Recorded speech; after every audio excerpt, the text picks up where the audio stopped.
Hello everyone, welcome back to my channel. ఈరోజు మనం biology practice bits చూద్దాం. కింది వాటిలో భిన్నమైనది తెలపండి అని అడిగాడు. ఆన్సర్ వాసోప్రెసిన్స్. ఆహారం జీర్ణమయ్యే భాగం. చూడండి, ఇక్కడ ఇవ్వబడిన దాంట్లో ఆహారం దేంట్లో జీర్ణమవుతుంది అని అడిగాడు. ఆన్సర్ చిన్న ప్రేగు. హాస్య కుహరంలో పాక్షికంగా జీర్ణమైన ఆహారపు ముద్దను ఏమంటారు? హాస్య కుహరంలో పాక్షికంగా జీర్ణమైన ఆహారపు ముద్దను ఏమంటారు? Answer bolus. మానవుని జీర్ణాశయంలో ఉత్పత్తి అయ్యే ఆమ్లం. ఇక్కడ ఉత్పత్తి అండి, ఇది సరిచేసుకోండి. ఉత్పత్తి అయ్యే ఆమ్లం, మానవుని జీర్ణాశయంలో ఉత్పత్తి అయ్యే ఆమ్లం హైడ్రోక్లోరిక్ ఆమ్లం. మానవుల్లో పిండి పదార్థాలను జీర్ణం చేసే ఎంజైమ్లు దేనిలో ఉంటాయి? ఆన్సర్ లాలాజల గ్రంథులు, క్లోమ గ్రంథులు. పైత్యరసంలో ఉండే ఎంజైమ్. ఆన్సర్ పైత్యరసంలో ఎంజైమ్లు ఉండవు. నెక్స్ట్ క్వశ్చన్, కొవ్వులను ఎమల్సీకరణం చేసేవి ఏవి? కొవ్వులను ఎమల్సీకరణం చేసేవి అడిగాడు. ఆన్సర్ పైత్యరస లక్షణాలు. నెక్స్ట్ క్వశ్చన్, జీర్ణ వ్యవస్థ నాళాలు, శ్వాస వ్యవస్థ నాళాలు కింది భాగం ద్వారా ప్రయాణం చేస్తాయి. కింది ఏ భాగం ద్వారా ప్రయాణం చేస్తాయి అని అడిగాడు.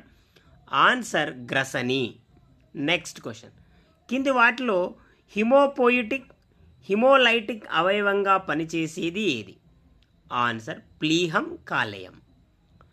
శాకాహార క్షీరదాల్లో డయాస్టీమా వేటి మధ్య ఉండును? శాకాహార క్షీరదాల్లో డయాస్టీమా వేటి మధ్య ఉండును? ఆన్సర్ కుంతకాలు, అగ్రచర్వనకాలు. కింది వాటిలో సరైన జత కానిది ఏది? చూడండి, ఇక్కడ సరైన జత కానిది ఏది అని అడిగాడు. ఆన్సర్ రెనిన్ కాలేయం అనేది సరైన జత కాదు. జీర్ణ వ్యవస్థలోని ఏ భాగాల్లో పెరిస్టాలిటిక్ చలనం గమనించవచ్చు?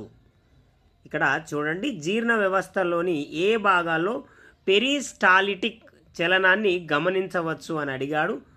ఆన్సర్ ఒకసారి చూస్తే ఆహారవాహిక, చిన్నపేగు, జీర్ణాశయంలో గమనిస్తాం. నెక్స్ట్ క్వశ్చన్, సోడియం, పొటాషియం కోలెట్లు, టారా కోలెట్లు దేనిలో ఉంటాయి? పొటాషియం కోలెట్లు, టారా కోలెట్లు దేనిలో ఉంటాయి అని అడిగాడు. ఆన్సర్ పైత్యరసం. ప్లీజ్ ఫ్రెండ్స్, ఈ ఛానల్ మీకు యూస్ఫుల్గా ఉందని నేను భావిస్తున్నా. Please like, share and subscribe. Next question, కింది జీర్ణ రసాలు అవి స్రవించే గ్రంథులను జతపరచండి. ఈ వైపు జీర్ణ రసాలు, ఈ వైపు స్రవించే గ్రంథులు అడిగాడు. లాలాజలం, జఠరసం, పైత్యరసం, క్లోమరసం, అంత్రరసం. సో అవి స్రవించే గ్రంథులను జతపరచమని అడిగాడు. ఆన్సర్ ఆప్షన్ 2 అనేది సరైన జత. జీర్ణ వ్యవస్థలోని వ్యర్థ పదార్థం. ఆన్సర్ మలం. ఏకకణ జీవుల్లో ఆహార సేకరణ పద్ధతి కింది వేటి ద్వారా జరుగుతుంది? ఆన్సర్ శరీర ఉపరితలం. నెక్స్ట్ క్వశ్చన్, జీర్ణక్రియలో పాల్గొనే రసాయన పదార్థాలేవి? ఆన్సర్ ఎంజైములు. పేగులో ఆహార పదార్థాల స్థితి. ఆన్సర్ క్షారం. అల్సర్లకు కారణం. Answer bacteria. జీర్ణ వ్యవస్థలోని పిండి పదార్థాలు చివరిగా దేనిగా మారతాయి? Answer glucose. నెక్స్ట్ క్వశ్చన్, అండాలను ఉత్పత్తి చేసే స్త్రీ ప్రత్యుత్పత్తి వ్యవస్థలోని భాగం ఏది? ఆన్సర్ అండాశయం. శుక్రకణం అండంతో కలిసే ప్రక్రియను ఏమంటారు? శుక్రకణం అండంతో కలిసే ప్రక్రియను ఏమంటారు అని అడిగాడు. Answer fertilisation. పురుష ప్రత్యుత్పత్తి వ్యవస్థలోని ఏ భాగం శుక్రకణాలను ఉత్పత్తి చేస్తుంది? Answer scrotum. ఇక్కడ చూడండి, శుక్రకణం అండ పొరలను ఎలా ఛేదిస్తుంది? కింది వాటిలో సరైన దాన్ని ఎంచుకోండి. శుక్రకణం అండం పొరలను ఎలా ఛేదిస్తుందో కింది వాటిలో సరైనది ఎంచుకోమని అడిగాడు. ఆన్సర్ అండ కవచాన్ని రసాయనాలతో కలిగించడం వల్ల. నెక్స్ట్ క్వశ్చన్, కింది వాటిలో గర్భస్థ శిశువు పెరుగుదలపై ప్రభావాన్ని చూపేవి ఇవి సరైన దాన్ని ఎన్నుకోండి. ఆన్సర్ ఇక్కడ ఇవ్వబడినవన్నీ. ప్లీజ్ ఫ్రెండ్స్, నేను మరొకసారి రిక్వెస్ట్ చేస్తున్నా, ఈ ఛానల్ మీకు యూస్ఫుల్గా ఉందని నేను భావిస్తున్నా. Please like, share and subscribe. Next question, కింది వాటిని జతపరచండి. బ్యాక్టీరియాలో అలైంగికోత్పత్తి విధానం, విత్తనాలు లేని ఫలాలు ఏర్పడే ప్రక్రియ, ఈస్టులోని అలైంగిక విధానం, పార్థినోజెనెసిస్, రైజోపస్లో ప్రత్యుత్పత్తి విధానం. సో ఇక్కడ జతపరచమని అడిగాడు. సరైన జతను ఒకసారి చూస్తే ఆప్షన్ 2 అనేది సరైన జత. నెక్స్ట్ క్వశ్చన్, ఫెర్న్ మొక్కలోని ఆకు అడుగు మచ్చలను ఏమంటారు? ఆన్సర్ సొరై. ఇక్కడ జతపరచమని అడిగాడు. మరలా భూచర జంతువుల్లో ఫలదీకరణ విధానం, మానవునిలో ఫలదీకరణ జరిగే ప్రదేశం, జరాయువు ఏర్పడే సమయం, 3 నెలల పిండం, మానవుని గర్భావధి కాలం. ఇవి జతపరచమని అడిగాడు. ఇక్కడ సరైన జత ఒకసారి చూస్తే 4th ఆప్షన్ అనేది సరైన జత.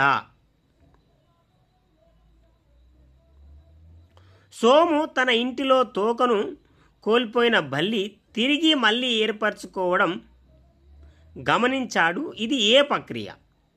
ఆన్సర్ పునరుత్పత్తి. ఇక్కడ నెక్స్ట్ క్వశ్చన్, బాహ్య ఫలదీకరణం కంటే అంతర ఫలదీకరణం మెరుగైనది ఎందుకని? చూడు, బాహ్య ఫలదీకరణం కంటే అంతర ఫలదీకరణం మెరుగైనది ఎందుకు అని అడిగాడు. సో వీటిలో ఎన్నుకోమని అడిగాడు. ఇక్కడ చూస్తే మొదటి 3 అంశాలు కారణాలు. కింది వాటిలో వరుస క్రమంలో అమర్చండి. ఆన్సర్ శుక్రోత్పాదక నాళికలు, శుక్రనాళికలు, శుక్రవాహికలు, శుక్రాశయం. నెక్స్ట్ క్వశ్చన్, పురుష ప్రత్యుత్పత్తిలోని ప్రసేకం ద్వారా ప్రయాణించేవి అడిగాడు. ఆన్సర్ ఎంజైమ్స్ ప్రయాణిస్తాయి, హార్మోన్స్ ప్రయాణిస్తాయి. నెక్స్ట్ క్వశ్చన్, గర్భావధి చివరి కాలంలో క్షీర గ్రంథుల్లో పోగై శోషరసాన్ని పోలిన ద్రవం. ఆన్సర్ ఇక్కడ ఇవ్వబడినవన్నీ కూడా. నెక్స్ట్, కింది వాటిలో సరైనది ఎన్నుకోండి. ఇక్కడ ఇవ్వబడిన వాటిలో సరైనది ఎన్నుకోమని అడిగాడు. పార్థినోజెనెసిస్ విధానంలో ఏర్పడిన ఏకస్థితిక పిల్లజీవులు మగజీవులు, పార్థినోజెనెసిస్ విధానంలో ఏర్పడిన ద్వయస్థితిక పిల్లజీవులు ఆడజీవులు. వీటిలో సరైన వాక్యం అడిగాడు. ఇక్కడ చూస్తే 2 కూడా సరైనవే. శుక్రకణాలు తాత్కాలికంగా నిల్వ ఉండే ప్రాంతం. Answer epididymis. కింది వాటిలో సరికాని దాన్ని గుర్తించండి. సరికాని వాక్యాన్ని గుర్తించమని అడిగాడు. ట్యూబెక్టమీ పురుషులకు నిర్వహిస్తారు, వ్యాసెక్టమీ స్త్రీలకు నిర్వహిస్తారు, కండోమ్ తాత్కాలిక గర్భ నిరోధక సాధనం. ఇక్కడ ఆన్సర్ ఒకసారి చూస్తే సరికానివి మొదటి 2 మాత్రమే, అనగా ఏ, బీలు సరికావు. నెక్స్ట్ క్వశ్చన్, కింది వాటిని జతపరచండి. G1 దశ, S దశ, G2 దశ, M దశ. ఈ వైపు సమ విభజన జరిగే దశ, కణనాంగాల విభజన, DNA సంశ్లేషణ, కణ పరిమాణం. వీటిని జతపరచమని అడిగాడు. సరైన జత చూస్తే ఆప్షన్ 3 అనేది సరైన జత. నెక్స్ట్ క్వశ్చన్, సమ విభజనలో ఉన్న వివిధ ప్రావస్థల మధ్య గల క్రియాత్మక సంబంధాన్ని అర్థం చేసుకోవడానికి ఏ శాస్త్రవేత్తలు కణ సంహీలన ప్రక్రియను ఉపయోగించి ప్రయోగాలు చేశారు? సో శాస్త్రవేత్తలను అడిగాడు. ఇక్కడ చూస్తే పోటు నరసింహారావు, జాన్సన్. గాయం తగిలితే కొద్ది రోజుల్లో గాయం మానిపోతుంది. ఆ ప్రాంతంలో జరిగే కణ విభజన ఏది? ఆన్సర్ సమ విభజన. కింది ఏ మొక్కలో పిండం విత్తనంగా ఎదిగే వరకు దానితో పాటే అంకురచ్చదనం పెరుగుతుంది? ఆన్సర్ మొక్కజొన్న. పిండకోశంలో ద్వయస్థితిలో ఉండే కణం. ఆన్సర్ సహాయ కణాలు. ఇవి ఫ్రెండ్స్ బయాలజీలోని కొన్ని ప్రాక్టీస్ బిట్స్. మరికొన్ని ప్రాక్టీస్ బిట్స్తో మరొక వీడియోలో కలుద్దాం. ఈ ఛానల్ మీకు యూస్ఫుల్గా ఉందని నేను భావిస్తున్నా. Please like, share and subscribe to my channel. Thank you.